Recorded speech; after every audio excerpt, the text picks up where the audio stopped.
नमस्कार, खबरों की खबर में आपका स्वागत है। महाराष्ट्र में फिर से एक बार सियासी भूचाल आ गया है।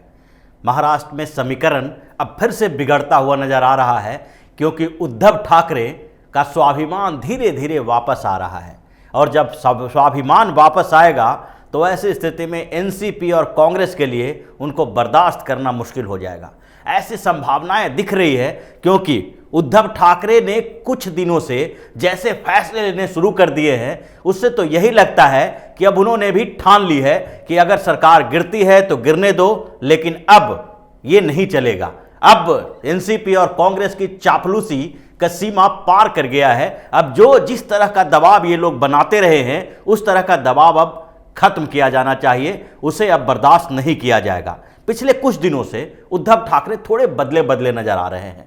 वो अपनी नीतियां बदलते हुए दिखाई पड़ रहे हैं, और जैसे एक एक करके वो जिस मुद्दों पे दबाव महसूस कर रहे थे, उस दबाव से अब मुक्ति चाहने लगे हैं। सबसे पहले उन्होंने यलगार परिषद के मुद्दे पर एनसीपी की एक न सुनी।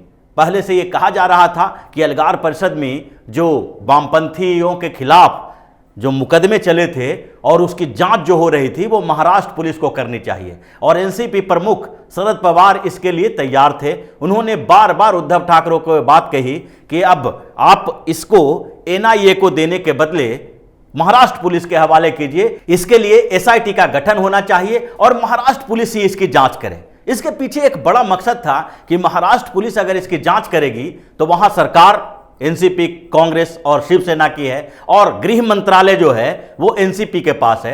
तो ऐसे में एनसीपी यानी शरद पवार अपने मन मुताबिक उसको तोड़ मरोड़ के किसी तरह से पेश कर सकते थे। और जो उनके बीच से यलगार परिषद में जो ये बात चली थी कि ये राष्ट्रद्रोही गतिविधियों का संचालन कर रहे हैं, प्रधानमंत्री नरेंद्र मोदी की हत्या की साजिश कर रहे थे, वो सारे मामले ठंडे बस्ते में चले जाते और भारतीय जनता पार्टी के ऊपर यह आरोप लगाया जाता कि चुनावी फायदे के लिए भारतीय जनता पार्टी ने किसानों के साथ, दलितों के साथ अन्याय किया था, और जो ये मामला चलाया गया पूरी तरह से चुनावी था। लेकिन वो इसमें सफल नहीं हो पाए, और एनसीपी के साथ जो उद्धव ठाकरे इस दिशा में चल रहे थे, उनको समय रहते समझ में आ गया कि अगर हम एनसीपी के साथ इसी तरह से चलते रहे और शरद पवार के इशारों पे आगे बढ़ते रहे, तो फिर आगे के चुनाव में मेरा अस्तित्व संकट में आ जाएगा। तो इसके कारण उन्होंने सबसे पहले इस मुद्दे को एनआईए के पास जाने दिया, और इससे शरद पवार काफी गुस्से में हो गए। उन्होंने इस फैसले के बाद महाराष्ट्र सरकार के मुख्यमंत्री उद्धव ठाकरे की आलोचना भी कर डाली, लेकिन उनके पास भी विकल्प नहीं है। और एनसीपी को अभी जो शरद पवार हैं, उनको यह लगता है कि सरकार यहां पर बना हुआ है, और इस सरकार में अगर हम भागीदार हैं तो हमारे कई भ्रष्टाचार के मामले जो हमारे परिवार के ऊपर चल रहे हैं, उससे हमें राहत मिलती रहेगी, और एसीबी की जो जांच होती है, एंटी करप्शन ब्यूरो की, उस जांच से हमें थोड़ी राहत मिलती रहेगी, क्योंकि एसीबी है जो सरकार का होता है, और जो महाराष्ट्र सरकार है, राज्य सरकार पर उनका भागीदारी है उनकी इसमें, और इसके कारण वो किसी न किसी तरह से राहत पाते रहेंगे। तो इसलिए एनसीपी अध्यक्ष शरद पवार तो मान गए और आलोचना करके संतोष कर लिया। लेकिन इसके बाद ये जो उद्धव ठाकरे हैं, वो कांग्रेस के भी बात मानने से इनकार कर दिया। जिस मुद्दे पर कांग्रेस पूरे देश में आंदोलन कर रही है, जिस मुद्दे पर कांग्रेस पूरे देश में जहां जहां उनकी सरकारें हैं उसके खिलाफ आंदोलन में वहां उनके मुख्यमंत्री शामिल हो रहे हैं, उसी मुद्दे पर अब उद्धव ठाकरे कांग्रेस के साथ आमने सामने की लड़ाई लड़ने के लिए तैयार हैं। बात कर रहे हैं राष्ट्रीय जनसंख्या रजिस्टर की, जिस एनपीआर के लिए कांग्रेस ने मोर्चा खोल रखा है। कांग्रेस के बड़े बड़े नेता यह बात कर रहे हैं कि एनपीआर का मतलब है कि एनआरसी का एक पृष्ठभूमि तैयार करना। इसके लिए कांग्रेस के कई स्टेट में यह बात कही जा रही है कि हम एनपीआर लागू नहीं करेंगे। कांग्रेस के अलावा ममता बनर्जी, यहां तक कि केरल के मुख्यमंत्री पिनराई विजयन ने भी एनपीआर के खिलाफ मोर्चा खोल दिया है, और इन लोगों का कहना है कि हम एनपीआर लागू नहीं करेंगे।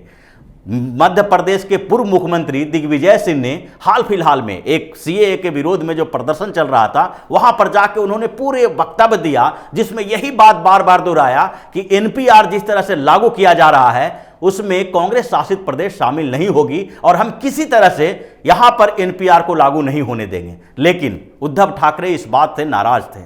उन्हें लग रहा था कि एनपीआर को अगर हम रोकते हैं तो फिर ये उल्टा दाव हमारे ऊपर पड़ जाएगा। और शिवसेना की नीति वैसी नहीं है जैसी कांग्रेस की नीति है। एक तरफ एनपीआर को लेके कांग्रेस मोर्चा खोले हुए है, अपने स्टेट के नेताओं को इसके खिलाफ बयान देने के लिए उकसा रही है, तो दूसरी तरफ उद्धव ठाकरे ने अपने स्टेट में एनपीआर को मंजूरी दे दी।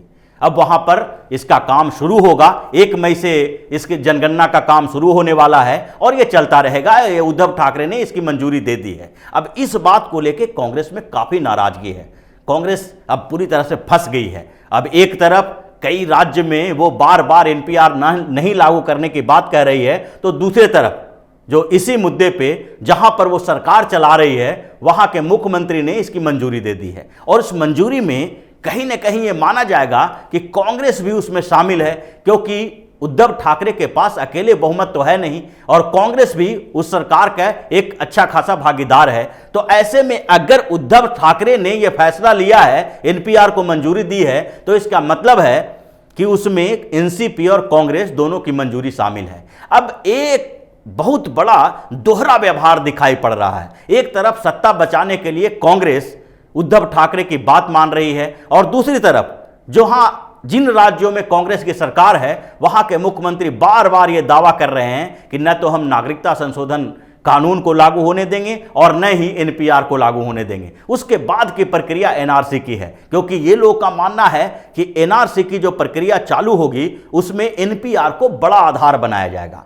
अब इसके बाद उद्धव ठाकरे और कांग्रेस दोनों आमने सामने दिखाई पड़ रहे हैं। तो ये जो स्थितियां उत्पन्न हो रही है महाराष्ट्र में, अब ये लग रहा है कि न उद्धव ठाकरे टस से मस होने वाले हैं और कांग्रेस अब थोड़ा कंफ्यूज है, लेकिन ज्यादा दिनों तक वो उसके साथ नहीं रहेगी, ऐसा दिखाई पड़ रहा है। और उसके बाद जैसे एनपीआर के मुद्दे के साथ साथ सीएए के मुद्दे पर भी देखिए। सीएए के मुद्दे पर पहली बार तो संसद में यानी लोकसभा में जब एक विधेयक पेश हुआ और उस विधेयक पर चर्चा हो रही थी, तो उस समय उद्धव ठाकरे ने अपने सांसदों को बोला कि इसका समर्थन करना चाहिए।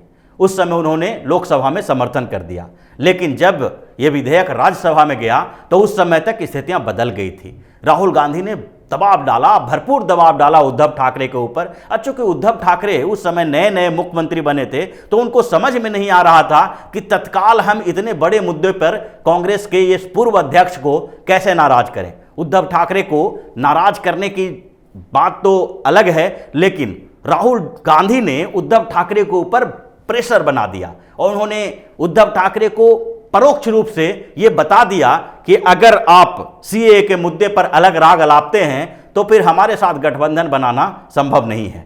इसके बाद उद्धव ठाकरे बैकफुट पे आ गए और फिर राज्यसभा में जब यह विधेयक गया तो वहां पर वो समर्थन करने से इनकार कर दिए। हालांकि वो बीच बीच का रास्ता अपनाया और उन्होंने अपने सांसदों को वॉकआउट करने की सलाह दे डाली, जिसका मतलब है कि लगभग हम समर्थन भी कर रहे हैं और विरोध भी कर रहे हैं। तो उससे तो किसी तरह से उस जाल से बाहर निकल गए। लेकिन जब नागरिकता संशोधन कानून बन गया तो उसके बाद उद्धव ठाकरे फिर ढुलमुल रवैया अपनाने लगे।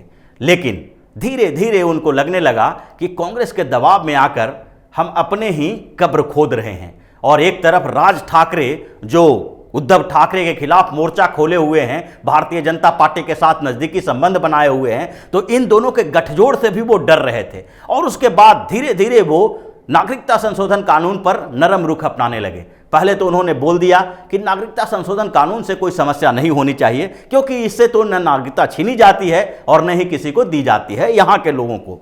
जैसे उनकी भाषा जो थी वो भारतीय जनता पार्टी की भाषा थी। अमित शाह ने भी यही बात कही, प्रधानमंत्री नरेंद्र मोदी ने भी यही बात कही कि नागरिकता संशोधन कानून से भारत के लोगों को, जो बेसिकली मुसलमानों को डराने की कोशिश की जा रही है, उनको डरने की कोई जरूरत नहीं है, क्योंकि यह संशोधन कानून जो है वो भारत के लोगों के लिए है ही नहीं।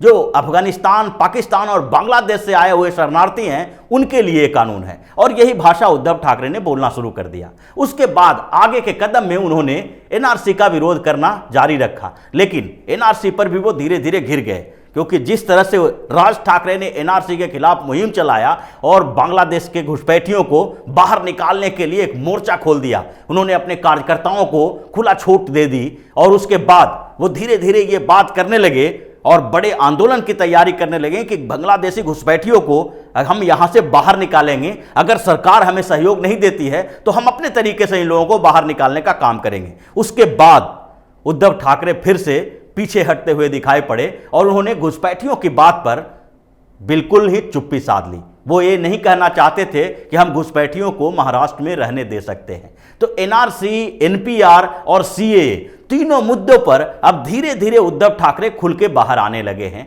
अब उनको लगने लगा है कि अगर कांग्रेस के दबाव में हम अपनी नीतियां बदलते रहे तो हो सकता है कि अगले चुनाव तक हम फिर मुख्यमंत्री रहें या न रहें, लेकिन हमारी पार्टी के लिए अस्तित्व का संकट आ जाएगा। जिस तरह से राज ठाकरे का उभार हो रहा है, भारतीय जनता पार्टी धीरे धीरे शिवाजी के उनके मुद्दे को भी छीन रही है और यहां तक कि मराठा वोटर उनके पास हैं वो भी धीरे धीरे अब खिसकते जा रहे हैं। तो उससे तो ऐसा ही लगता है कि उद्धव ठाकरे बिल्कुल डर गए हैं और उसके बाद उन्होंने ये ठान ली कि अगर कांग्रेस सरकार से बाहर भी जाती है, हमें मुख्यमंत्री का पद छोड़ना भी पड़ता है तो कोई बात नहीं है, हम फिर से पुराने गठबंधन में आ सकते हैं। लेकिन अब उनका दबाव सहा नहीं जा सकता और इसलिए उन्होंने एनपीआर को मंजूरी दी।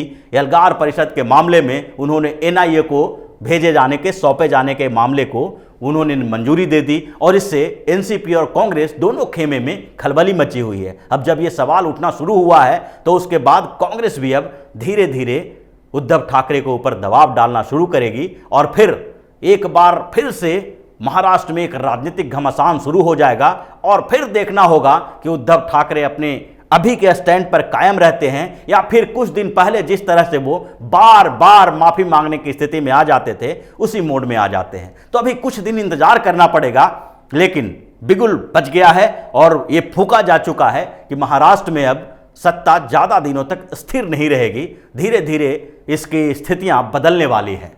तो इसी तरह की खबरों के साथ फिर से हाजिर होंगे, तब तक के लिए बने रहिए हमारे साथ और देते रहिए हमें सहयोग ताकि इसी तरह की खबर हम आपके लिए लाते रहें। धन्यवाद। अगर आपको हमारा वीडियो पसंद आया हो तो इसे लाइक करें, हमारे चैनल को सब्सक्राइब करें और हाँ, बेल आइकन दबाना ना भूलें ताकि आप तक हमारे वीडियो की नोटिफिकेशन पहुंचती रहे। आप अपना सुझाव हमें कमेंट बॉक्स में दे सकते हैं। हमारे साथ जुड़ने के लिए शुक्रिया।